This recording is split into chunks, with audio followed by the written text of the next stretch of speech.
Hi, welcome to the show. This is our very first episode, isn't it? Yep, very excited about it. Couldn't sleep. Me either.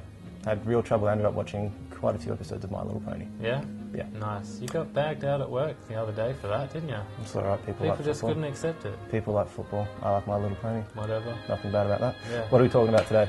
Alright, we're talking about The Postman Always Rings Twice. Going to review that today. Yep. What about you? I will be covering Judge Dredd, one of my favourite films of all time. But before that, let's go into top five.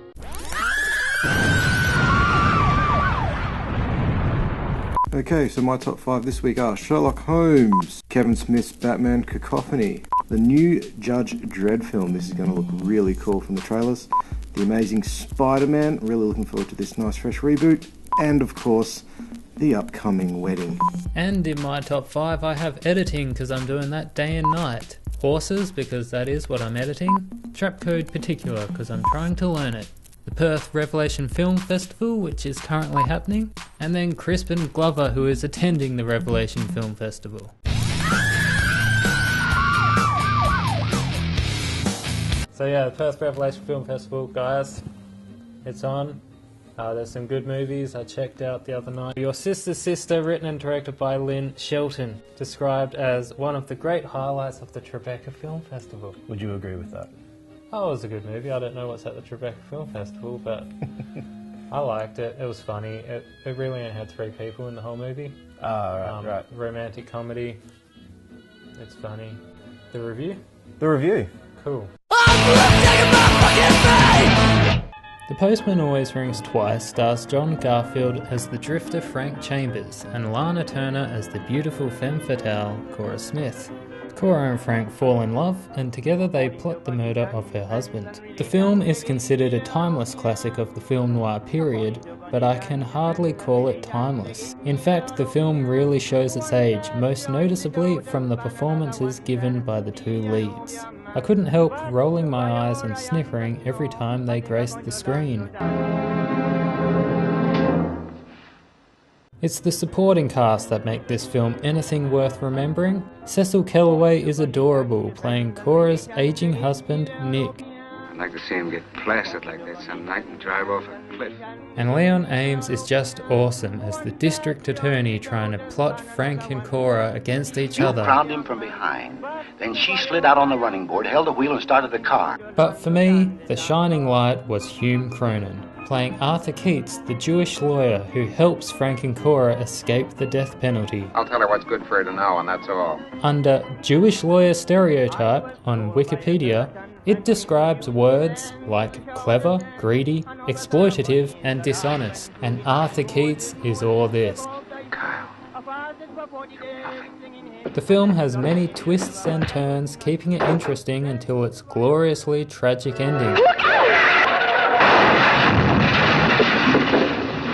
The verdict? Read the book by James M. Cain, which I haven't, but I plan to.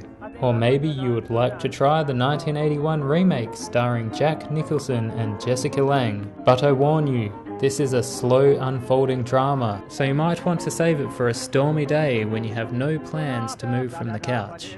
As for the 1946 version, if you're a film buff, you have to have it in your collection just because, but pop it in with some friends and enjoy ripping into it and making a mockery of its utterly ridiculous scenes. Operator, this is Twin Oaks. I want a doctor. Any doctor, quick. There's been an accident. But I don't want an ambulance, I want a doctor.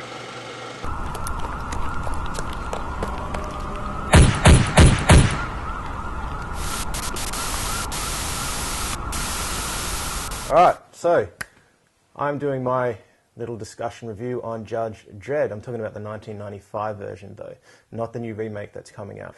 Judge Dredd, if you don't know, is based on a British comic that appeared first in the 2000 AD magazine. It's about a judge in the 23rd millennium or something like that. He's judge, jury and executioner in a world where crime is pretty much rampant because everyone's unemployed and they don't really have much to do. This film is one of my favourite films of all time. It is looked down on a lot. I get a lot of shit for liking this movie. I actually rate this movie higher than Star Wars. I love it so much because I'm a big fan of Judge Dredd the comic. I love the movie. Stallone is just awesome as Judge Dredd. I couldn't picture him played by anyone else for that time. It's a bit like you wanted to play... I want Stallone to play Dark Knight Returns. Yeah. The story is based on a storyline that appeared in the comic, very loosely. Basically, his brother breaks out of prison, frames him, and then Judge Dredd and his little mate Fergie, played by the weird guy that's in a lot of Adam Sandler movies. Yeah, what's the guy? I don't know. What's his name? Rob Schneider is a carrot. That's him. And he's actually not that bad in this movie. Yeah. He's enjoyable. Yeah. And yeah, basically the adventure continues and we get to go through the Judge Dredd universe 1995 style. A couple of things that bug me about this movie, and they bug a lot of the fans of Judge Dredd, is that they don't really follow the law too closely. In the comics, he never takes his helmet off. Yeah. And if he does, you only ever see his face in shadow. Yeah. It's So- like Phantom as well. Yeah, 20 minutes in, I'm looking at Stallone. Yeah. He's no longer Judge Dredd as far as I'm concerned. So are they going to do that for the new one, do you know? The new one, it looks like they're going to follow the comics much more closely. I really do hope, because I love the trailer, that they just leave the helmet on. Yeah, and or show his face in shadow. It's a great tease. Yeah. If You keep the audience If hanging. I see Keith Urban's face, I'm going to be pissed. Keith Urban? Whatever, the guy who plays Judge Dredd. I don't want to see his face. I have no idea. Me either.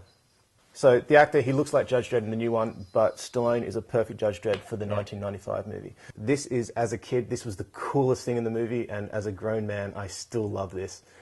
They built a full-size ABC Warrior robot. The robot is awesome. He has a lot of cool lines. He's kind of based on Hammerstein. Can you get a toy of this robot?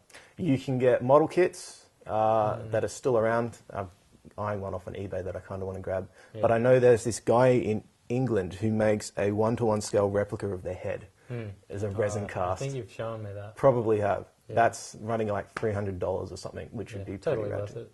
Fully. Should get it. Need it. Have to have it. How violent is the film? For its time, pretty violent. Because that's all I remember of the comics. Yeah. I've read a couple when I was a kid, and I liked them because they were really violent. Yeah. For its time, it's pretty violent. It came out with an R rating, I think, in America. Yeah. But they originally wanted a PG-13 movie. A lot of people don't hate it. Yeah, a lot of people can't stand it because it's really cheesy. Yeah, But once you get past the cheese factor, it is what it is. I love that sort of over-the-top 80s looking sci-fi violence type thing. Like I read Heavy Metal Magazine, I read 2000 AD, the comics. Yeah. But yeah, like I love that style, and they did capture it quite well in the movies. And if you look at the trailer, I'm pretty sure that they're going to get it looking just as nice as that. In the new one. In the new one. The new one's going to look cool. But Judge Dredd gets many, many, many points for having the best Well, it's robot. got robots in it. The best robot I've seen in a long time. Yeah. This movie is better than Star Wars. I don't care how much shit I get for that. I love this What's movie. so good about Star Wars? Exactly. Star Wars, Star Trek, exact same thing. If you can find a copy on DVD, grab it now, but I guarantee when Dredd in 3D comes out in September, I think it is, there'll be a nice little box set going on with that, I think, which I'll be grabbing. I'll be grabbing this on Blu-ray. Yeah. Yeah. Okay, so that's the show, guys. I hope you enjoyed it. We've been really awkward. We've chewed through. We'll get it. We'll get going. We'll take a couple of shows. Don't forget to check out Revelation while it's still going. I don't know how much time's check out going to the be left. website. Look at all the movies on the website and check them out. See if you can get a copy of them on DVD, whatever. They're all interesting. Support the independent films, because that's where the good stuff is. Okay, let's go to Cats with music from the public domain. We're going to kick it off with a bang. You're going to end it with a bang. What's the song? That's what I mean. Scott Joplin, The Entertainer. Fantastic. See ya.